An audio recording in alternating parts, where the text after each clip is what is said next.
résolution prise par l'Union européenne le 15 septembre 2017 à Strasbourg. Alors, elle dit ceci. Première résolution. L'Union européenne rappelle qu'en vertu de l'accord de Cotonou, le Gabon s'est engagé à respecter les principes de la démocratie, de l'état de droit et du respect des droits de l'homme, parmi lesquels la liberté d'expression et de réunion, l'accès aux médias, la bonne gestion des affaires publiques et la transparence des mandats politiques. Résolution 2. Rappel au Gabon ses obligations et responsabilités en tant qu'État partie à cet accord, notamment la communication d'informations claires et concrètes sur les réformes engagées depuis la ratification, sur les violences post-électorales et sur les mesures prises pour établir la vérité et pour garantir que les responsables de ces actes soient traduits en justice. Résolution 3 souligne le rôle fondamental que joue l'opposition dans une société démocratique, condamne vivement les pressions et les intimidations dont fait l'objet l'opposition gabonaise, estime qu'il est inacceptable que plusieurs dirigeants de l'opposition, notamment Jean Ping, candidat à l'élection présidentielle, aient été temporairement empêchés de quitter le territoire. Rappelle que la législation gabonaise ne permet l'application de cette mesure exceptionnelle qu'aux personnes qui font l'objet d'une enquête pénale. Estime, par conséquent, que cette mesure était arbitraire. Résolution 4. Condamne fermement les menaces permanentes, les agressions, le recours à la force,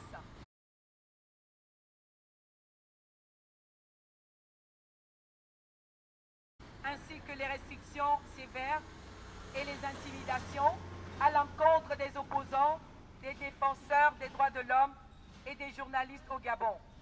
Demande aux autorités de respecter le droit de l'opposition à manifester pacifiquement.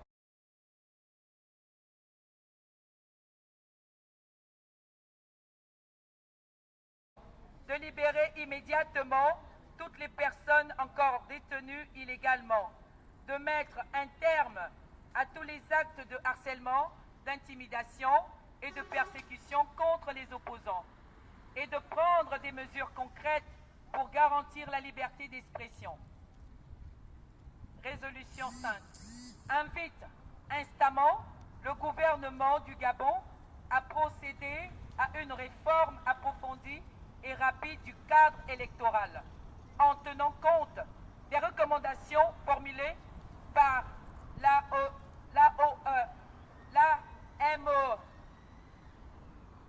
la mission d'observation électorale de l'Union européenne, afin de l'améliorer et de le rendre totalement transparent et crédible. Souligne que les autorités gabonaises doivent garantir une coopération pleine et loyale avec tous les acteurs nationaux et internationaux pertinents, afin de veiller à ce que les prochaines élections législatives, qui auraient déjà dû avoir lieu, soient totalement transparentes et crédibles, et se déroulent dans un climat de liberté, de démocratie, d'ouverture et de paix. Résolution 6. Prend acte du dialogue politique renforcé en cours entre l'Union européenne et le Gabon, comme le prévoient les dispositions de l'accord de Cotonou, exhorte toutes les parties concernées à coopérer pleinement et à œuvrer en faveur d'un succès tangible de ce processus. Résolution 7. Exprime ses réserves quant au degré d'ouverture du dialogue national lancé par le gouvernement gabonais et par conséquent à sa crédibilité et à sa pertinence. Relève que Jean Ping et sa coalition pour la Nouvelle République ont refusé de prendre prendre part à ce dialogue. Résolution 8 estime que les profondes divisions sociales et politiques qui règnent actuellement au Gabon exigent une réponse politique claire afin de préserver la stabilité du pays, d'accroître la confiance des citoyens gabonais et de donner une légitimité réelle aux institutions. Demande la mise en place d'une enquête internationale sous l'égide des Nations Unies sur les élections et les exactions qui ont été commises depuis, afin de déterminer la manière de mettre en place un dialogue politique permettant de sortir de la crise, tout en engageant les droits démocratiques du peuple gabonais. Résolution 9 demande instamment à la France, en particulier en raison de ses liens historiques forts avec le Gabon, de peser de tout son poids politique et économique sur le gouvernement gabonais et de jouer un rôle constructif au sein des institutions européennes à cet effet.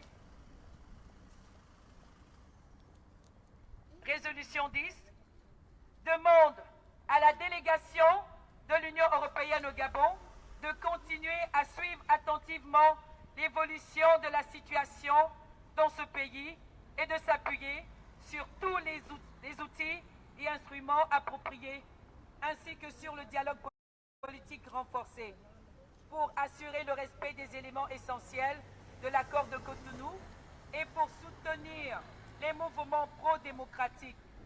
Résolution 11 invite la VP/HR,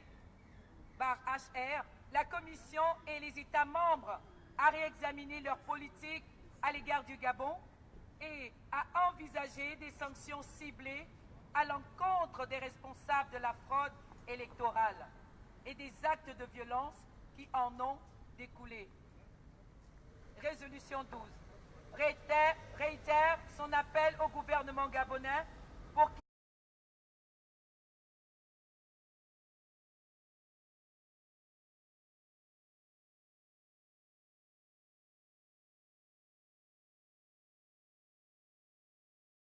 qu'ils mettent en place un système judiciaire et un régime de sanctions qui garantissent que les arrestations et les condamnations soient proportionnelles à la gravité des délits.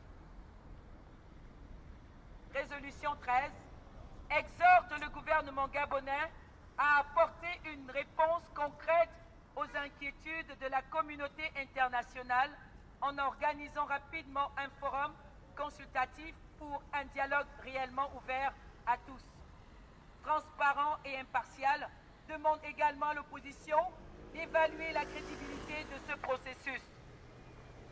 Résolution 14 invite tous les acteurs politiques à faire preuve de responsabilité et de retenue, et notamment à s'abstenir de toute incitation à la violence. Résolution 15 invite les participants au prochain sommet UE-Afrique qui se tiendra à Abidjan à inscrire la situation au Gabon et à rappeler au Gabon ses engagements en faveur du respect des droits de l'homme, de la démocratie et de l'état de droit. Résolution 16 se félicite de l'enquête menée en France sur les biens mal acquis du Gabon, exprime l'espoir que toutes les personnes impliquées dans des activités illicites soient traduites en justice. Demande que la plus grande transparence soit faite autour du versement de 1 à 3 millions d'euros sur un compte bancaire français lié à la famille Bongo.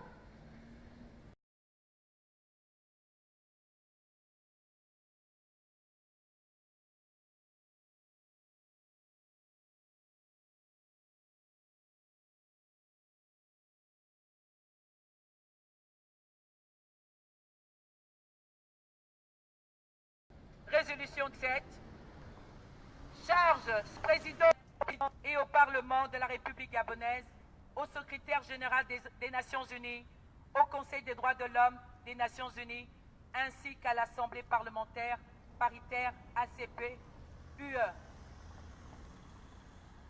Je voudrais plus m'appuyer ici pour m'adresser à la France,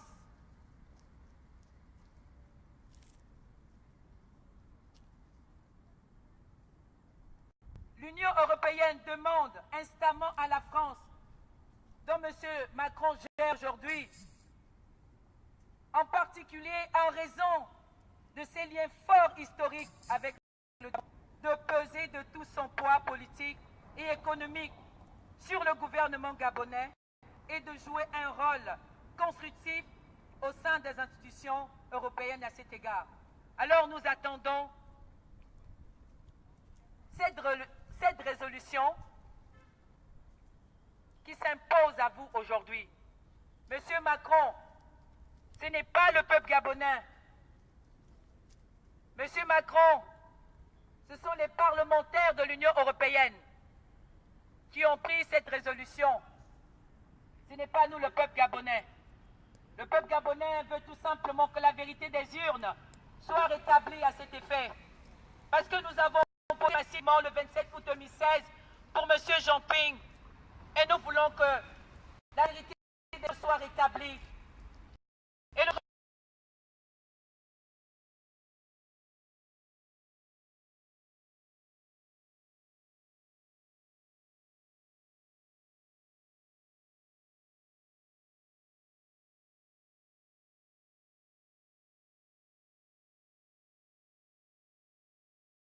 août 2016, Monsieur Bongo, n'est pas le peuple qui le dit, mais l'Union européenne le dit, parce qu'il sait que nous sommes une colonie de la France. Nous utilisons le franc CFA, fabriqué à Chamalières. Nous dépendons de vous. La France, le Gabon dépend de la France, politiquement, économiquement. On le sait tous. Peut-être les populations françaises ne le savent pas. Mais il est temps que les Français et les Françaises le sachent.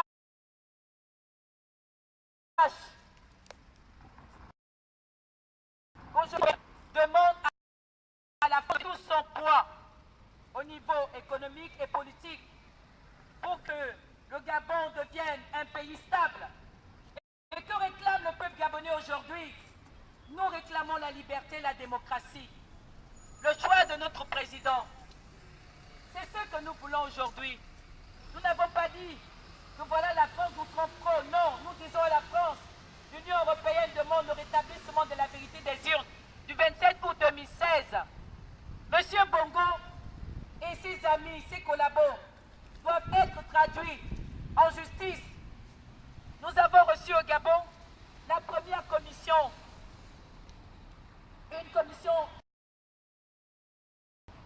pour s'il était possible de mener une enquête au Gabon par rapport aux événements post-électoraux. Les juges de la CPI ont bel et bien que cela était nécessaire, qu'il nécessitait qu'une enquête soit ouverte parce que des milliers de jeunes ont disparu. Des centaines de Gabonais ont perdu leur vie, tout simplement parce qu'ils ont demandé le rétablissement de la vérité des urnes. Nous avons voté le 27 août 2017, mais la proclamation de ce vote se passe 5 jours après.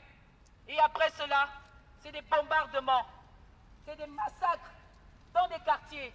Cela est injuste.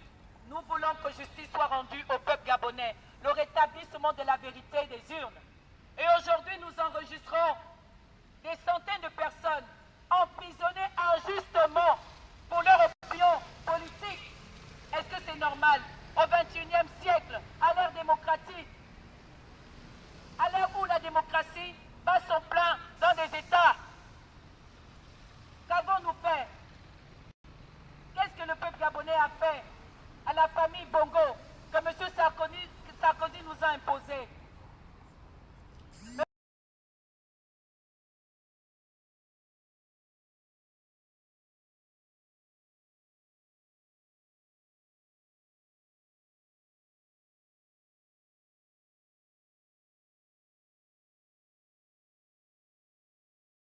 Liby est emprisonné depuis l'année. Des personnes qui disent que justice doit être rendue parce qu'ils cherchent leur fils, parce qu'il y a des charniers, il y a des personnes qui témoignent, qui ont effectivement assisté à ces massacres. Nous avons des vidéos. Nous possédons avec nous des preuves, des vidéos, des photos, des témoignages avérés. Et nous disons, l'heure a sonné, l'heure de la liberté. C'est tout ce que nous voulons. Un État de droit, un État avec des institutions fortes. C'est tout ce que les Gabonais réclament aujourd'hui. Le rétablissement de la vérité des urnes. Nous voulons voir M. Jean Ping investi à la tête du Gabon et non pas Ali Bongo. M. Ali Bongo doit partir du pouvoir parce qu'il a perdu les élections. Le choix du peuple doit être respecté. Lorsque M. Macron est passé à la tête de la France, il a été élu démocratiquement. Il est le président de tous les Français. Oui, mais son QG n'a pas été bombardé. Et M. Hollande ne s'est pas fâché en disant non, moi je vais rester au pouvoir. Non. Pourquoi? Parce que la démocratie se pratique, se vit dans ce pays. Et pourquoi pas au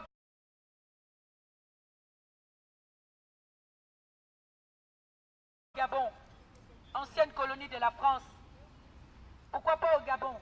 Et aujourd'hui, les Gabonais attendent de vous. La balle est de votre côté maintenant, M. Macron. La balle est du côté de la France. Nous ne vous accusons de rien, mais c'est l'Union européenne qui s'adresse à la France de peser de tout son poids politique et économique. Mais oui, nous attendons beaucoup du Conseil européen. Ali Bongo doit partir parce qu'il a tué des Gabonais. Je suis une mère aujourd'hui, je pleure des fils. Je suis une mère, je pleure des filles. Nous sommes fatigués de la famille Bongo, 50 ans de dictature. Nous n'en pouvons plus. Voilà pourquoi le peuple gabonais a fait le choix de l'alternance par M. Ping.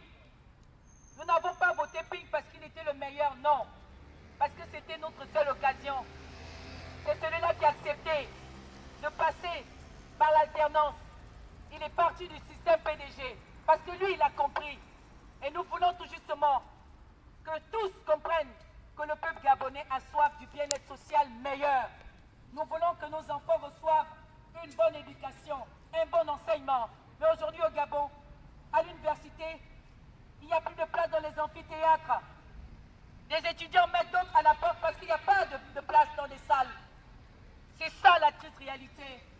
Les femmes gabonaises accouchent à même le sol. Le taux de mortalité infantile est encore élevé au Gabon. Le paludisme bat son plein. J'en passe. Les malades de sida décèdent parce qu'ils n'ont pas de suivi, ils n'ont plus de médicaments. Les antiviraux sont finis. Nous ne voulons plus vivre cela. Nous sommes à combien? 1,5 million. Mais depuis les événements post-électoraux, des milliers de personnes ont disparu. Des personnes vont en prison injustement parce qu'ils ne veulent plus du système. C'est quoi ce système? Ce système qui empêche à nos enfants d'accéder aux meilleures conditions d'études. Ce système qui empêche d'avoir un système de santé performant. Voyez-vous?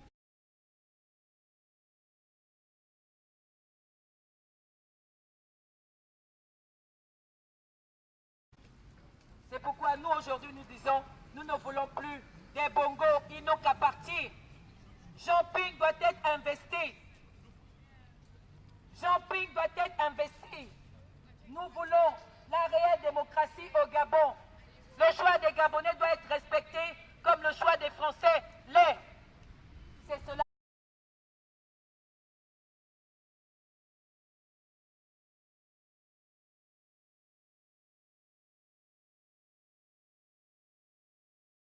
La vérité. Nous sommes là, juste rappeler d'appliquer les sanctions proposées par l'Union européenne. C'est cela. ne voulons plus de violence. Nous n'avons jamais voulu de la violence. C'est M. Bongo qui est le violent. C'est celui-là qui est armé, qui nous tue, qui nous emprisonne. Alors que nous ne voulons plus de lui. Pourquoi s'imposer la tête du Gabon? Si réellement il a été élu, pourquoi ces 17 résolutions? Et pourtant ces 17 résolutions sont assez claires. Elles sont assez claires. Ce n'est pas le peuple gabonais qui les a rédigées, mais c'est l'Union européenne. Et oui, et nous félicitons tout justement l'Union européenne, les parlementaires qui ont fait un bon travail. Merci à vous les parlementaires. Le peuple a toujours confiance à ses parlementaires. C'est cela. Nous comptons sur vous. Nous comptons sur le Conseil européen. Bongo doit être puni. Bongo doit être puni parce qu'il a massacré nos enfants.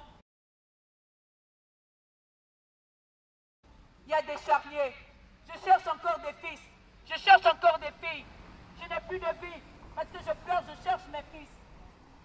Alors qu'ils ne font que demander que les meilleures conditions d'études. Que veut le jeune aujourd'hui? Les meilleures conditions d'études à l'université. Que veut le jeune élève aujourd'hui? Les meilleures conditions d'études dans son lycée, dans son école primaire. Mais au Gabon, des effectifs pléthoriques. Nos enfants sont assis à la maison parce qu'il n'y a plus de place. Le système Bongo a fait fermer des établissements du primaire pour en remplacer par les lycées. Mais où est-ce qu'on va mettre ces petits du primaire? À la maison? Ils ne construisent pas, mais ils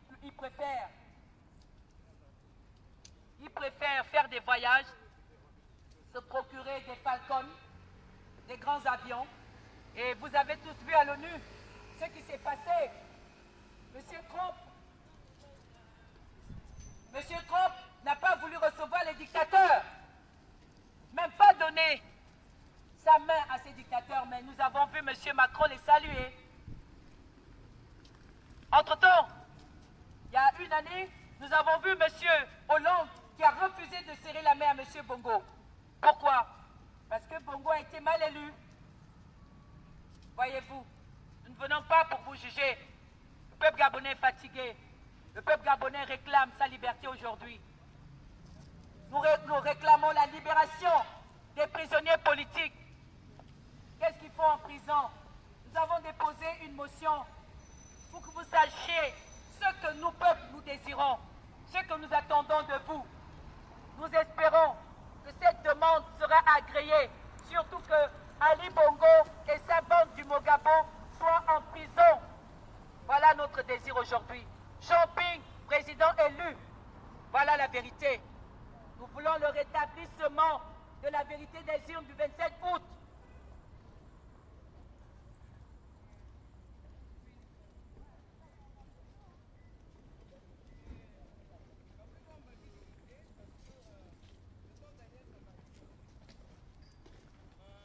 Je viens d'apprendre qu'en ce moment, M. Ndibi passe en jugement au tribunal de grande instance de Libreville. Mais nous savons tous, nous Gabonais, que cette justice est aux ordres d'Ali Bongo. Cette justice est aux ordres d'Ali Bongo. Pourquoi Zibi Bertrand est-il emprisonné? Tout simplement parce qu'il est sorti du PDG. Tout simplement parce qu'il a dit en face d'Ali Bongo qui ne voulait plus le servir et qui s'était trompé. Il voulait une réelle liberté d'expression, chose que les Bongos ne veulent pas. Et il se retrouve aujourd'hui en prison pour son opinion, autre que celui d'Ali Bongo. Est-ce normal au XXIe siècle? Non. Alors nous demandons que Zibi soit libéré. Zibi, Landry et tout le reste doivent être libérés. Si le Gabon est un état de droit qui respecte la personne humaine, qui respecte les institutions, libérez Nzibi. Que le ministre des Affaires étrangères entende notre voix aujourd'hui. Libérez Nzibi. Faites peser de tout votre poids pour que Nzibi soit relâché avec tous les autres Gabonais. Libérez les prisonniers politiques. Libérez les prisonniers politiques au Gabon. Libérez Nzibi. Libérez Nzibi. Libérez Nzibi.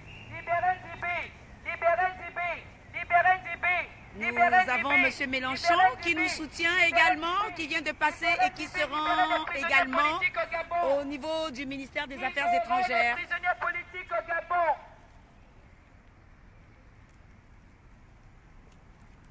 Libérer les prisonniers politiques au Gabon. Ça fait une année qu'ils sont retenus arbitrairement et injustement. Libérez les prisonniers. Libérez les prisonniers.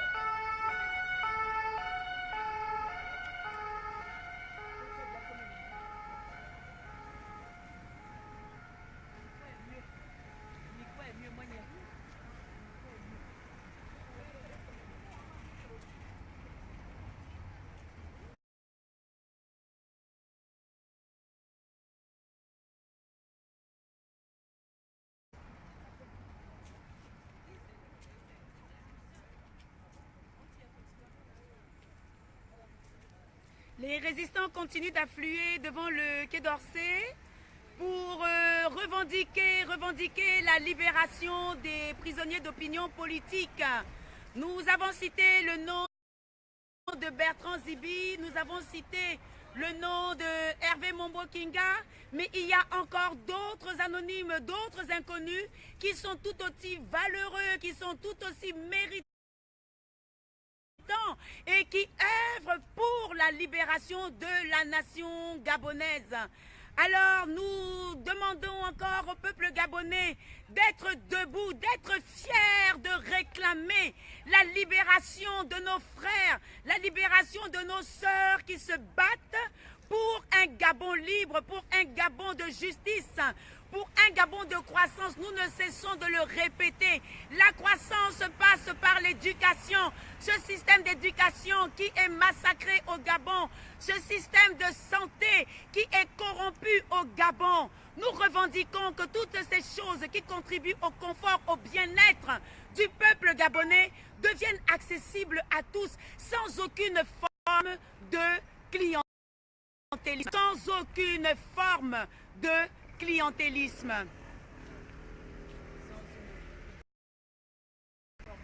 Oui, Suzanne, sans aucune forme de clientélisme.